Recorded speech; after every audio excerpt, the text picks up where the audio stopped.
Action. Bonjour. Bonjour, monsieur. Ça va? Ça va? Merci, merci. Parlez-moi de vous. Parlez-moi de votre parcours professionnel. Qu'est-ce que vous avez fait? Parlez-moi de votre parcours académique. Je vous écoute. Oui, je suis Carlos González, je viens de Venezuela, je suis journaliste. Je suis diplômé à l'Université catholique de Maracaibo, la ville de Maracaibo, Venezuela.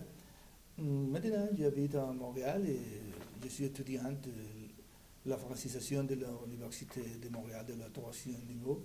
Mon expérience de travail au Québec, c'est dans le domaine de une entreprise qui offre les produits pour les garçons, pour les enfants, les chariots, les paniers, les lits. Mon travail dans ce domaine se fait la préparation de commandes dans l'entreprise. OK. Puis pourquoi à l'université vous avez décidé d'étudier en journalisme, en communication? J'ai décidé d'étudier le journalisme en communication parce que avant de rentrer à l'université, je me suis diplômé comme locuteur-présentateur à la radio et la télé. Après de ça, j'ai décidé de continuer mon spécialisation dans le domaine du journalisme. OK. OK, parfait. Est-ce que vous pouvez me parler d'un problème que vous avez rencontré au travail? Bon, j'imagine que dans le domaine des communications, il y a souvent des problèmes, des situations problématiques, stressantes, avec peut-être un client, un patron, un collègue, problème technique. Et qu'est-ce qui s'est passé et qu'est-ce que vous avez fait pour régler le problème? Et pendant toutes ces opportunités, je peux parler de trois choses pour moi vraiment intéressantes ou importantes.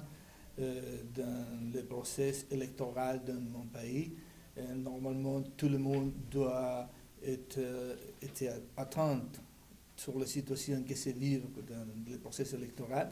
Cette situation, c'est vraiment stressante. Pendant ces périodes, on peut rester 2 ou 3 jours sans dormir et chercher toute l'information pour offrir à l'instant à la collectivité, à la personne qui suit l'information. Okay. Ça peut faire une chose vraiment intéressante. Une autre chose vraiment intéressante pour que j'ai vu,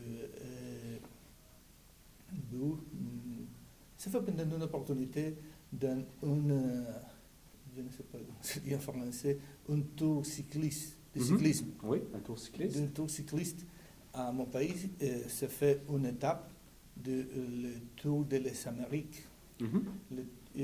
Pendant cette opportunité, nous sommes allés dans une voiture pour donner la couverture du cyclisme, mais dans l'autoroute, la personne qui conduit la voiture a pris une roue qui n'est pas un bretelle et nous allons sortir de la compétence. Mais pendant ce moment, nous offrons la transmission à la radio. Et les personnes qui écoutent la radio doivent savoir ce qui se passe dans la rue. Nous pourrions dire, nous sommes sortis de la rue de la compétence. Mais nous continuons la transmission avec la supposition de les compétiteurs qu'il y a dans la rue pour ce développement dans le monde sportif. Et nous pourrions continuer. C'est possible que Raoul continue avant dans le groupe d'avance. Quand nous retournons à la compétence, nous pourrions contacter que oui, Raoul continue avant de le Justement, un bon journaliste, pour vous, c'est quoi? C'est quoi les qualités nécessaires pour être un bon journaliste? Un bon journaliste, c'est la personne qui peut donner une analyse qui arrive à la vérité. Le plus proche à la vérité.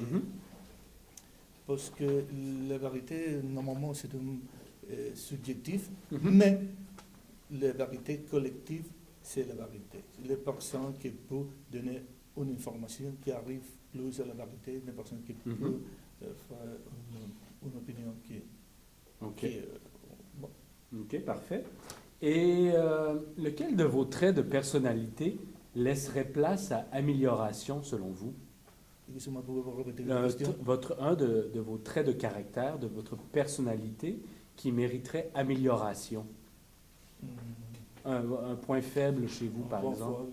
Pour moi, peux faire mon français, c'est un point faible dans mon domaine. Surtout le français grammatical, Oui. à l'écrit. Oui. Et oui, bien sûr, la conjugaison de verbe. Peut-être que je peux dire, ou je intente dire quelque chose et dire une autre chose, parce que ne conjugue très bien le verbe ou l'action. OK. Parfait. Merci beaucoup. Merci beaucoup. Sarà un'altra opportunità che noi non rencontrons ici.